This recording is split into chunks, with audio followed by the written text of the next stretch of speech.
Dr. Vextar pressed his long, thin fingers against the cool metal of the observation deck window.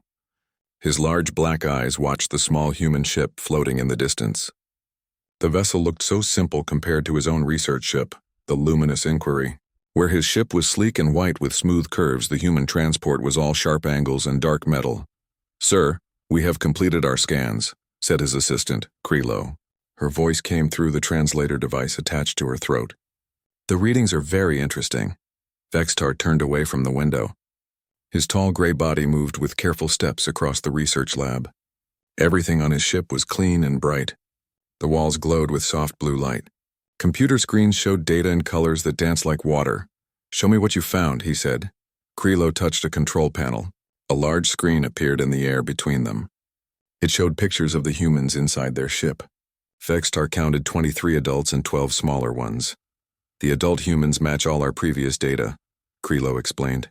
"But look at these smaller ones. They are juveniles. Young humans." Vextar's eyes grew wider. In all his years studying different species across the galaxy, he had never seen human children before. The adults were already famous throughout known space. They came from a death world called Earth. They could survive in places that would kill most other beings. They were strong, fast, and very dangerous when angry. But these small ones were different. They looked soft. Their faces were round. Some had hair in light colors that Vextar had never seen on adult humans. They moved with quick, playful energy inside their ship. "How old are they?" Vextar asked. "Our computers think they range from 6 to 16 standard years. That would make them still growing. Still learning." Vextar felt excitement build in his chest. For 300 years, scientists had wondered how Deathworlders became so tough. Did they train from birth? Were they born with special abilities? What made them different from other species who needed safe worlds to survive? "This is a chance that may never come again," he said quietly. "Sir?" Krilo tilted her head. "Think about it. We could study how young Deathworlders develop. We could learn their secrets. This knowledge could help many species adapt to dangerous worlds." Krilo looked worried. "The Galactic Science Council has rules about studying intelligent species without permission." "These are Deathworlders," Vextar said. "The rules are different for them. They are classified as primitive compared to our level of science, and we would not hurt them. We would just observe." He walked to another control panel. His fingers moved over the buttons with practiced skill. "Send a message to the human ship. Tell them we need to inspect their vessel for safety reasons. Standard procedure for this sector." The human ship's captain appeared on their screen a few minutes later.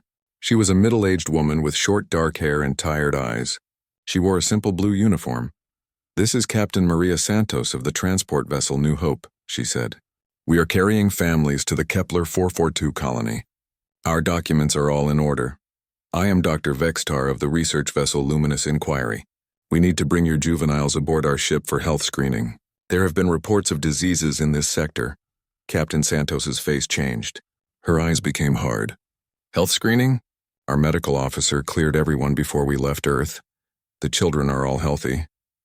"I am sure they are," Vextar said in his most gentle voice, "but our equipment is much more advanced. We can detect problems that primitive scanners miss. It will only take a few days." "No," Captain Santos said firmly. "I will not separate children from their families based on the word of strangers. Send us your health requirements and we will run our own tests." Vextar felt frustrated. Humans were always so difficult to deal with. They questioned everything instead of accepting the wisdom of more advanced species. "Captain, I must insist. This is for the safety of everyone in this sector. And I must refuse. We are in open space. You have no authority here." Vextar ended the communication. He turned to Krilo. "Prepare the containment fields. And charge the stun weapons. Sir, if we take them by force, we are not taking them. We are protecting them from diseases they do not even know they might have. When our research is complete, we will return them to their families safely." Krilo still looked worried, but she followed orders. The Luminous Inquiry was much larger than the human ship, and had weapons designed for capturing dangerous animals from death worlds. The humans would not be able to resist. The attack happened quickly. Vextar's ship surrounded the human vessel with energy fields that stopped it from moving. Then they used sleep gas to make most of the humans unconscious. A few adults woke up and tried to fight. They moved faster than Vextar expected. One human man broke 3 security robots with his bare hands before the stun weapon stopped him. But in the end, the advanced technology won. The 12 children were moved to special research rooms on the Luminous Inquiry. Each room was designed to keep one being safe and comfortable. The walls were soft white material. The temperature was perfect. Food and water came from slots in the wall. Vextar stood in his main lab and watched screens that showed each child. The youngest was a small girl with yellow hair. She sat in a corner of her room and cried. The oldest was a boy with dark skin and serious eyes. He stood at his door and hit it with his fists, but the material was too strong to break. The adult humans? Vextar asked. We gave them medical supplies and sent them away, Krilo reported. We also gave them a formal research document that explains why we needed their juveniles. They were very angry, but they left. Good. Now we can begin proper observation. Vextar felt proud of himself. He had just solved one of the greatest mysteries in xenobiology. How did Deathworlders become so dangerous? He would find out by watching their young ones grow and adapt. He looked at the screens again. The children had stopped crying and screaming. Most of them sat quietly in their rooms. Some explored their small spaces, touching the walls and testing the doors. Begin recording, he told the computer. Research log day 1. Subjects appear to be adapting to containment faster than expected. This matches reports about adult human flexibility. He paused his recording and walked closer to the screens. Something about the children's behavior seemed different now. They were not acting scared anymore. Instead, they looked thoughtful, like they were planning something, but that was silly. They were just children from a primitive world. What could they possibly be planning? Vextar smiled and continued his notes. Initial observations suggest that juvenile Deathworlders possess the same rapid adaptation abilities as adults, possibly in even greater degrees due to their developing neural pathways. This research will revolutionize our understanding of environmental adaptation among primitive species. He had no idea that he had just made the biggest mistake of his very long life. 3 days had passed since Dr. Vextar began his observations. He sat in his comfortable chair watching the screens that showed each human child. His notes covered many pages. What he saw confused him more each day. The children were not breaking down like he expected. Young beings from other species would cry for their parents. They would become sick from stress. They would give up hope after a few days in containment, but not these human children. The oldest boy was named Marcus. Vextar had learned this from listening to the children talk to each other through the walls. Marcus was 16 years old with broad shoulders and calm eyes. He should have been the most frightened. Instead, he acted like a leader. Listen to me, everyone, Marcus said, his voice carrying through the thin walls between rooms. I need you all to stay strong. We are going home. But first, we need to learn about this place. Vextar leaned forward in his chair. Learn about this place? What could a primitive child learn about advanced Zephyrian technology? A girl named Sophia answered Marcus from her room. She was 10 years old with dark hair and quick hands. I have been watching the food slot. It opens every 6 hours. The light in my room dims every 12 hours. These aliens like patterns. Good work, Sophia, Marcus said. What else have you noticed? The walls are not metal, said a boy named James, who was 8 years old. They feel like some kind of living material. And they are warm. I think they have power running through them. Vextar made notes on his computer. The children were correct about the biometal walls. But how did they figure that out so quickly? It had taken his own species decades to develop that technology. The youngest child was Emma. She was only 6 years old with bright yellow hair and big blue eyes. Most adult beings could not handle the stress of capture. But Emma was doing something that made Vexistar very uncomfortable. She was watching him. Emma had found the hidden camera in her room on the first day. She stared directly at it for hours. Her small face showed no fear. Instead, she looked curious, like she was studying him the same way he studied her. The gray one with the big eyes comes to look at us every morning, Emma told the others. He stands outside our doors for exactly 3 minutes each time. He writes things on a computer pad. Vextar dropped his computer pad. How did she know that? The doors were solid. There were no windows. How can you tell? Asked Sophia. His shadow, Emma said simply. The light in the hallway changes when he stands there. And he smells different from the other gray ones. Impossible. The environmental systems cleaned all scents from the air. But when Vextar checked his data, Emma was right.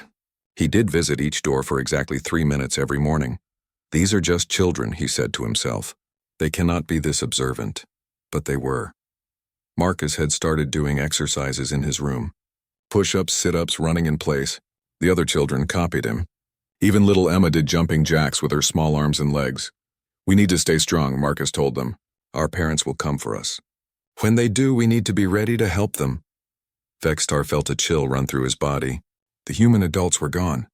They had no weapons that could threaten a Zephyrian research vessel. How could primitive beings rescue anyone from advanced technology? On day 5, something happened that changed everything. The food dispenser in Sophia's room broke. It was an old machine and sometimes it stopped working. Vextar sent maintenance robots to fix it. But when the robots arrived, they found that someone had already opened the machine. Sophia sat in the corner of her room with pieces of the dispenser spread around her. She had somehow taken it apart using only her fingernails and a piece of fabric from her clothing. Fascinating, she said, holding up a small electronic part. You use quantum processors for food synthesis, but your power distribution is really basic, almost primitive. Vextar stared at his screen. A 10-year-old human had just called Zephyrian technology primitive. And she was right. The power systems in the food dispensers were old designs. How did you learn about quantum processors? Vextar asked through the room's speaker system. Sophia looked up at the camera and smiled. My mom is an engineer on a starship. She taught me how machines work. Your machines are not very different from ours, just bigger and fancier looking. Over the next few days, the children began working together in ways that frightened Vextar. Marcus organized them into groups. Sophia studied the technology. James mapped the sounds he heard through the walls. Emma watched the patterns of the guards and scientists. They turned their bedsheets into ropes. They used pieces of broken dispensers to make tools. They found ways to communicate between rooms by tapping codes on the walls. They are adapting too quickly, Vextar told Krilo. This should not be possible. Sir, maybe we should return them to their families. The research data we have is already very valuable. No, Vextar said firmly. We are just beginning to understand them. Look at how they work together. Look at how they learn. This is why Deathworlders are so dangerous as adults. They develop these abilities as children. But deep down, he was starting to feel afraid. The children did not act like prisoners anymore. They acted like they were studying their captors. On day 7, Emma made a request that shocked everyone. Gray Eyes Doctor, she said, looking directly at the camera. Can you come talk to me? I want to ask you something. Vextar had never entered the containment rooms. It was against safety rules. The subjects might carry diseases or become violent. But Emma was just a 6-year-old girl. What harm could she do? He put on a protective suit and entered her room. Emma sat on her bed, which she had made very neatly. She had arranged her few possessions in perfect order. She looked up at him with those big blue eyes. Hello, she said politely. Thank you for visiting me. Vextar sat down carefully. The chair was designed for human size, so it felt wrong for his tall body. You wanted to ask me something? Yes, Emma said. Why did you take us away from our families? The question was simple, but something about the way she asked it made Vextar uncomfortable. We are studying how human children develop, he explained. This knowledge will help many species. Emma nodded like she understood. So you took us to help other people? Yes. But you did not ask our parents if it was okay? Vextar felt even more uncomfortable.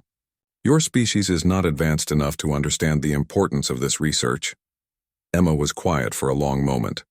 Then she asked, do you have children? Yes, I have 3 offspring. If someone took your children to study them without asking you, how would you feel? Vextar opened his mouth to answer, then stopped. He had never thought about it that way. His own children were safe on his home world. But if strangers had taken them, it would be different, he said finally. My children are from an advanced civilization. Emma tilted her small head. What makes your children more important than us? The question hit Vextar like a physical blow. He stood up quickly. I should return to my work. As he left the room, he heard Emma say quietly, My daddy is coming for me. He promised he would always keep me safe. That night, Vextar could not sleep. He kept thinking about Emma's questions. He tried to focus on his research, but the data looked different now. The children were not just adapting to captivity. They were learning everything about their prison, and they were getting smarter every day. On day 8, Vextar realized that the human children had stopped being afraid of him. When he walked past their doors, they no longer moved away from the sound. Instead, they came closer. They were listening to him, learning his patterns, studying his behavior the same way he studied theirs. For the first time since beginning this research, Dr. Vextar began to wonder if he had made a terrible mistake. Captain Maria Santos stood in the communication room of the nearest human space station. Her hands shook as she held the message pad. The words on the screen seemed to burn into her eyes. 12 children taken for scientific research. Formal documentation provided under Galactic Science Council Resolution 2847. Estimated research time: 6 months. 6 months.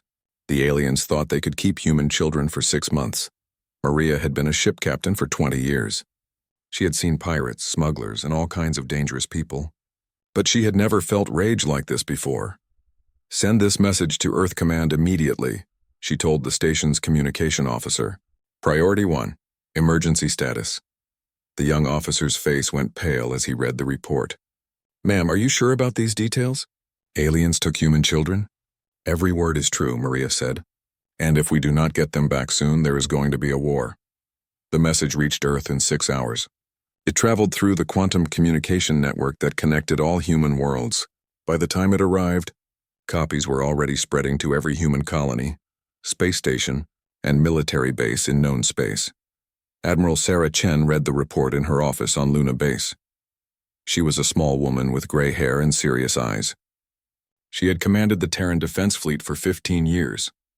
She had fought in 3 major wars and dozens of smaller conflicts. But as she read about the missing children, her hands started to shake. One of the children was named Emma Rodriguez, age 6. Admiral Chen's own daughter was 7 years old. Right now, she was at school on Luna, safe and happy. But she could have been one of those 12 children. Any human child could have been. Admiral Chen pressed a button on her desk. "Get me Admiral Harrison, Admiral Okafor, and Admiral Kim. Emergency conference now." Within minutes, 3 more senior officers appeared on her communication screen. They had the same look of controlled anger that Admiral Chen felt. "You have all read the report?" she asked. "Yes," Admiral Harrison said. His voice was quiet but dangerous. "Zephyrian scientists took our children." 12 kids, Admiral Kim added. "The youngest is 6 years old. The oldest is 16, Admiral Okafor said. "Just a few months younger than my son." Admiral Chen stood up. "I am activating Protocol 7. The other admirals went very still. Protocol 7 had never been used before. It was created for only one situation: when human civilians were in immediate danger and normal diplomatic channels had failed. "Sarah," Admiral Harrison said carefully, "Protocol 7 means we mobilize everything. Every ship, every weapon, every resource. The Council will not approve this for 12 people." "The Council will approve it," Admiral Chen said coldly, "or they can find new admirals." She was right. When the Terran Defense Council heard about the missing children, they approved Protocol 7 within 1 hour. Every human world received the same message. Human children have been taken by hostile aliens. All available resources are authorized for rescue operations. The response was immediate and overwhelming. On Mars, the Third Fleet began loading supplies and preparing for deep space operations. On Europa, the Engineering Corps started building new weapons designed specifically for fighting Zephyrian technology. On Alpha Centauri, civilian transport companies offered their ships for military use. But the real surprise came from the outer colonies. These were the frontier worlds where people lived hard lives on dangerous planets. They were miners, farmers, and explorers who had chosen to live far from the safety of core worlds. They were the toughest humans in known space, and they were furious. "Those alien bastards took our children," growled Captain Rex Morrison of the mining vessel Iron Will. He had been hauling asteroid ore when he heard the news. Now his ship was loaded with improvised weapons and heading for Zephyrian space. He was not alone. Hundreds of civilian ships were doing the same thing. Cargo haulers, mining vessels, exploration ships, even luxury liners were being converted for war. Their owners paid for military-grade weapons and shields with their own money. The message from Earth was simple: bring our children home. Within 72 hours, the largest human fleet in history was assembled. Over 2,000 ships from every corner of human space were converging on one location. the Zephyrian research sector, where 12 children were being held prisoner. The Galactic Confederation tried to intervene. Ambassador Veltar of the Peaceful Species Alliance sent urgent messages to both sides. Surely this situation can be resolved through negotiation, he said in his transmission to Admiral Chen. The Zephyrians are a civilized species. They must have had scientific reasons for their actions. Admiral Chen's response was broadcast across the entire galaxy. Ambassador Veltar, let me explain something about human culture. We do not negotiate with people who steal our children. We do not discuss terms with kidnappers. We do not accept scientific reasons for taking 6-year-old girls away from their mothers. She paused, and when she continued, her voice was colder than the space between stars. The Zephyrians have 48 hours to return those children unharmed. If they do not, we will take them back by force, and we will make sure that no alien species ever thinks about touching human children again. The message sent shockwaves through the galactic community. Most species had always seen humans as primitive but dangerous. They were respected for their fighting ability, but not considered truly advanced. Now, for the first time, other species began to understand something important about humans. They did not just fight for territory or resources. They fought for their families. And when their families were threatened, they became something much more dangerous than anyone had imagined. The Zephyrian government tried to calm the situation. Premier Kexlar sent a formal message to the human fleet. This is a scientific matter, he said. Dr. Vexistar is conducting important research that will benefit all species. The human juveniles are being treated with care and respect. Surely we can discuss compensation for the temporary use of these subjects. The humans' response was to accelerate their approach. On the bridge of the flagship Vengeful Mother, Admiral Chen watched her tactical display. Red dots showed human ships arriving from every direction. Blue dots showed Zephyrian vessels trying to form a defensive line. Admiral, her tactical officer reported, we now have 1,427 ships in the fleet. More are arriving every hour. Any word from the Zephyrians? No, ma'am. They are maintaining their position around the research vessel. Admiral Chen looked at the main screen. It showed a star map with their destination marked in red. Somewhere in that system, 12 human children were being held prisoner by aliens who thought they could treat human beings like laboratory animals. Send a message to all ships, she said. We are not here to conquer territory. We are not here to start a war. We are here to bring our children home. And we will do whatever it takes to make that happen. The message was received by over 2,000 human vessels. On each ship, the crew prepared for battle. They checked weapons, tested shields, and made peace with the fact that they might not survive the next few days. But they also knew something that gave them strength. Every human child in the galaxy was safer because of what they were about to do. No alien species would ever again think that humans were easy targets. The fleet continued toward Zephyrian space, carrying with it the combined anger of an entire species. Behind them, on every human world, families watched the news and waited for word of their children. And in the research labs of the Luminous Inquiry, Dr. Vexistar stared at his long-range sensors and realized that he had awakened something terrible. The humans were coming for their young. All of them. Dr. Vexistar stood frozen in front of his sensor display. The screen showed dots of light appearing at the edge of the star system. First dozens, then hundreds, then more than he could count. Human ships. All coming toward him, sir, Krilo said, her voice shaking. The long-range sensors show over 2,000 vessels approaching. Military and civilian. They will arrive in 6 hours. Vexistar felt his legs become weak. 2,000 ships? For 12 research subjects. It made no sense. No species in the galaxy would send so many vessels for so few individuals. Contact Fleet Commander Mortax, he ordered. Tell him we need immediate military support. The Zephyrian Defense Fleet had been watching the approaching humans for days. Commander Mortax was an experienced military officer. He commanded 47 advanced warships positioned around the research sector. He was confident in his ability to defend against any attack. Dr. Vexistar, the commander said when his image appeared on screen, I have been monitoring the human fleet. They are impressive in number, but their ships are mostly civilian vessels. My warships have superior technology and training. Can you stop them? Vexistar asked. Of course. Human weapons cannot penetrate our shields. Their tactics are primitive. This will be over quickly. But as the human fleet drew closer, Commander Mortax began to have doubts. The civilian ships had been modified for war. Mining vessels carried weapons that could crack asteroids. Transport ships had military-grade shields. Even luxury liners had been converted into floating weapons platforms. And the military ships were unlike anything the commander had seen before. They moved with deadly grace like hunters closing in on prey. Their weapon signatures showed power levels that matched or exceeded Zephyrian technology. All ships. This is Admiral Chen of the Terran Defense Fleet, came the transmission as the human ships entered the system. We are here for our children. Return them now and we will leave in peace. Commander Mortax activated his own communication system. Human fleet, you are trespassing in Zephyrian space. The research vessel Luminous Inquiry is conducting legal scientific studies under Galactic Council regulations. Leave immediately or face the consequences. There was a long pause. When Admiral Chen spoke again, her voice was colder than empty space. Commander, I am going to explain this once. You have human children aboard that research vessel. Children who were taken from their families without permission. Return them in the next 30 minutes or we will take them back by force. I have 47 warships, the commander replied. Your primitive vessels cannot threaten us. Then you misunderstand the situation, Admiral Chen said. We are not here to threaten you. We are here to retrieve our children. What happens to you depends entirely on your cooperation. The human fleet spread out across the system in a formation that Commander Mortax had never seen before. Instead of forming battle lines like civilized species, they surrounded his entire force. Ships came from above, below, and every side.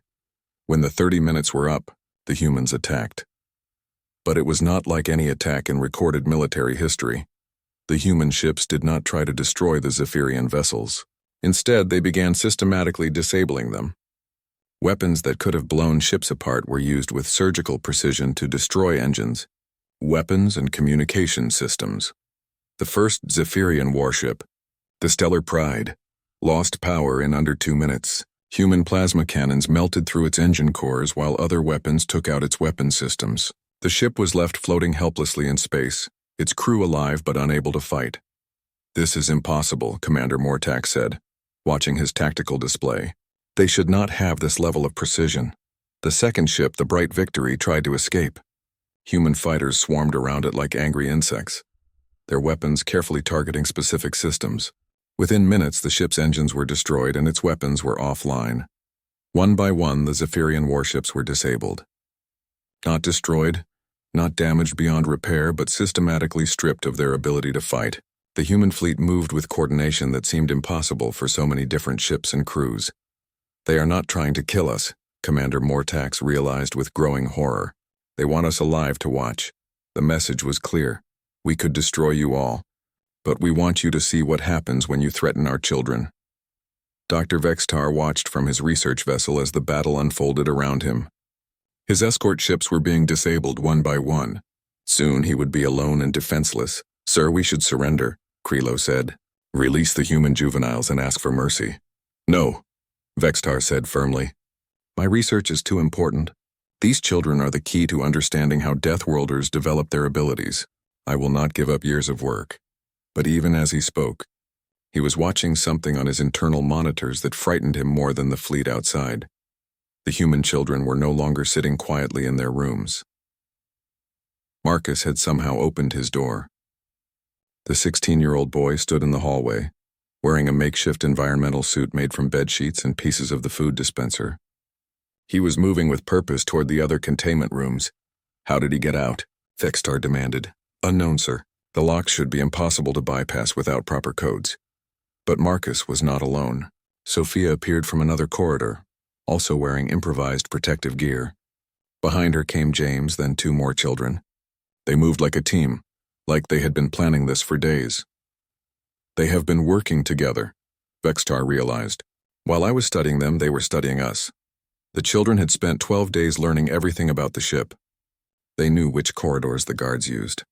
They knew when the security systems ran their diagnostic cycles. They knew exactly how long they had before alarms would sound.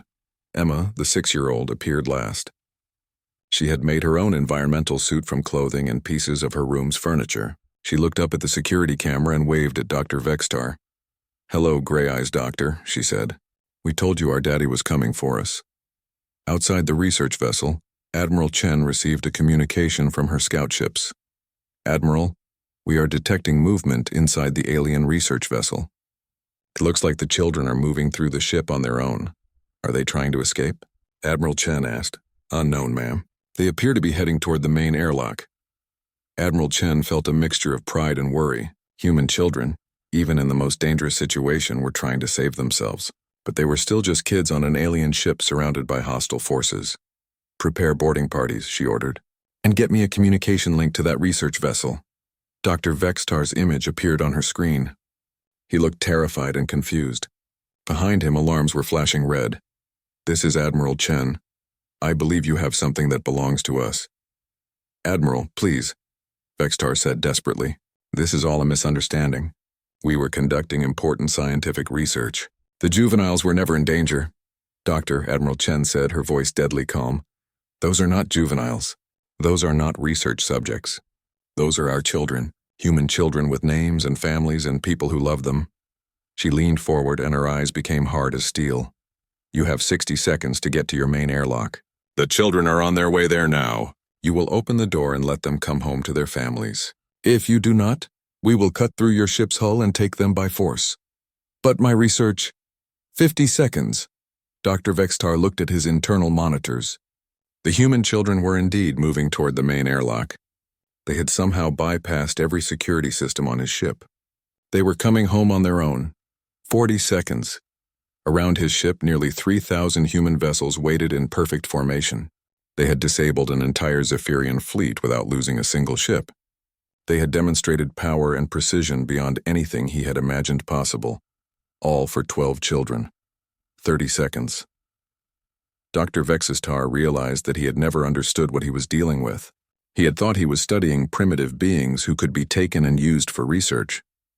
Instead, he had kidnapped the young of the most dangerous predator species in the galaxy, and now their entire civilization had come to take them home. Open the airlock, he whispered to Krilo. Sir? Open it now, he said louder. Let the children go home to their families. The airlock door opened with a soft hiss. Marcus stepped out first, still wearing his makeshift environmental suit.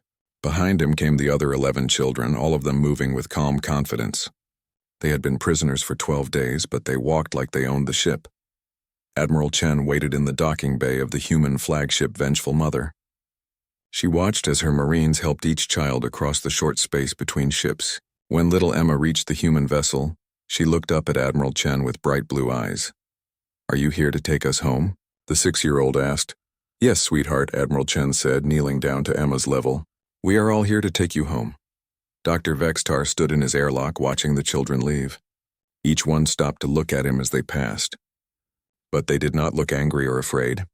They looked sorry for him. Thank you for the food, Emma said politely as she walked by, and thank you for teaching us about your ship. We learned a lot. The word sent a chill through Vextar's entire body. Teaching them about his ship? He had not taught them anything. They had learned by watching, listening, and studying their captors.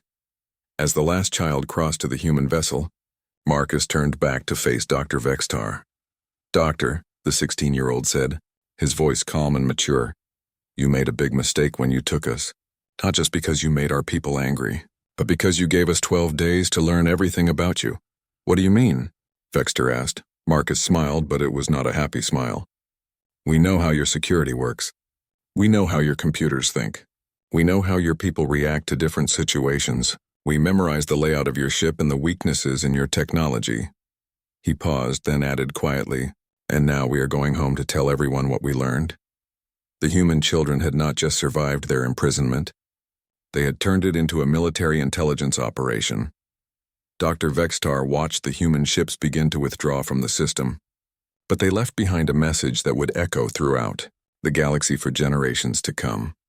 Admiral Chen's final transmission was broadcast to every species in known space. This is Admiral Sarah, Chen of the Terran Defense Fleet. Today, 12 human children were returned to their families. They were taken from us by scientists who thought they could study our young like laboratory animals. Her image appeared on communication screens across hundreds of worlds. Her face was calm, but her eyes burned with controlled fury. Let this be a lesson to every species in the galaxy. Humans do not negotiate with kidnappers. We do not accept scientific excuses for taking our children. We do not consider any research important enough to separate families." She paused, looking directly at the camera. "If you threaten one human child, you will face all of humanity. If you take one of our young, we will come for them, all of us, with everything we have." The transmission ended, but the message was clear. The galaxy had just learned what happened when humans were truly angry. 3 months later, Dr. Vexitar sat in a cell on the Galactic Confederation prison world. The Zephyrian government had surrendered him to galactic authorities, hoping to avoid further conflict with humanity. His research had been destroyed. His ship had been confiscated. His career was over. But worse than any punishment was the knowledge of what he had unleashed. The human children had indeed shared their intelligence when they returned home. Within weeks, human military technology had advanced by decades. They had learned Zephyrian weaknesses and developed countermeasures for every major alien technology in the galaxy. More importantly, they had proven something that changed galactic politics forever. Humanity was not just dangerous as individuals. They were a pack species that would sacrifice everything to protect their young. "Dr. Vextar," said the prison guard, a being from the peaceful Altarian species. "You have a visitor." Vextar looked up to see a human woman entering his cell. She was middle-aged with kind eyes and graying hair. She wore simple civilian clothes. "I am Dr. Sarah Martinez," she said, sitting down across from him. "I am a xenobiologist from Earth. I study alien species just like you studied us." Vextar felt confused. "Why are you here?" "I wanted to understand why you took our children," Dr. Martinez said. "I have read your research notes. You genuinely believed you were conducting important science." "I was," Vexitar said defensively.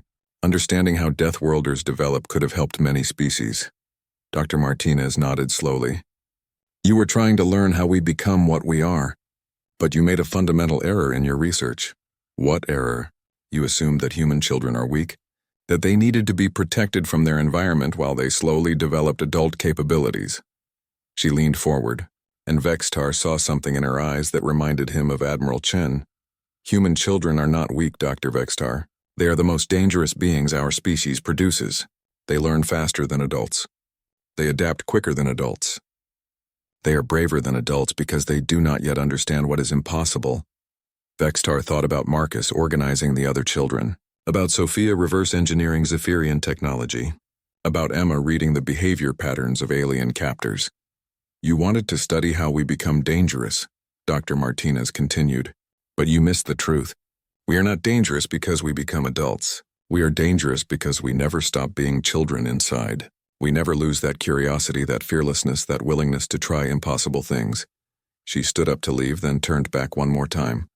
"Oh, and Dr. Vextar? You should know that Emma Rodriguez, the 6-year-old you kept asking questions, has decided she wants to be a scientist when she grows up. She wants to study alien species." Vextar felt his blood turn cold. "She said you taught her that learning about other beings can be very useful." Dr. Martinez added, "She is especially interested in learning about their weaknesses." After the human woman left, Vextar sat alone in his cell, thinking about the 12 children he had tried to study. He had wanted to understand how Deathworlders became so dangerous. Now he knew. They were born that way. Far away, on a quiet human colony world, 6-year-old Emma Rodriguez sat at a desk in her bedroom. She was drawing pictures with colored pencils. The pictures showed different alien species and their ships. Under each drawing, she wrote notes in careful handwriting. "Zephyrians, tall, gray, big eyes. Technology is advanced but has patterns. Weak spots in power systems. Guards change shifts every 6 hours. Always use same routes through ships." She finished her drawing and started a new one. This one showed a different alien species she had seen in her school books. Her mother found her hours later still drawing and writing. "What are you working on, sweetheart?" her mother asked. Emma looked up with bright, curious eyes. "I am learning about aliens, Mommy. Just like the Gray Doctor wanted to learn about us." "Why do you want to learn about them?" Emma smiled, the same smile that had made Dr. Vextar so uncomfortable. "Because if they ever try to take kids again, we will be ready for them." Her mother felt a mix of pride and worry as she looked at her daughter's careful notes and detailed drawings. Emma had learned more about alien psychology in 12 days than most scientists learned in years of study. The human children had gone home. But they had not forgotten their lessons. They were growing up with knowledge that no human children had ever possessed before, and throughout the galaxy, alien species began to understand a new truth about humanity. It was not enough to fear human adults, now they had to fear human children, too. The galaxy had become a much more dangerous place for anyone who might threaten human families, and that was exactly the way humanity wanted it.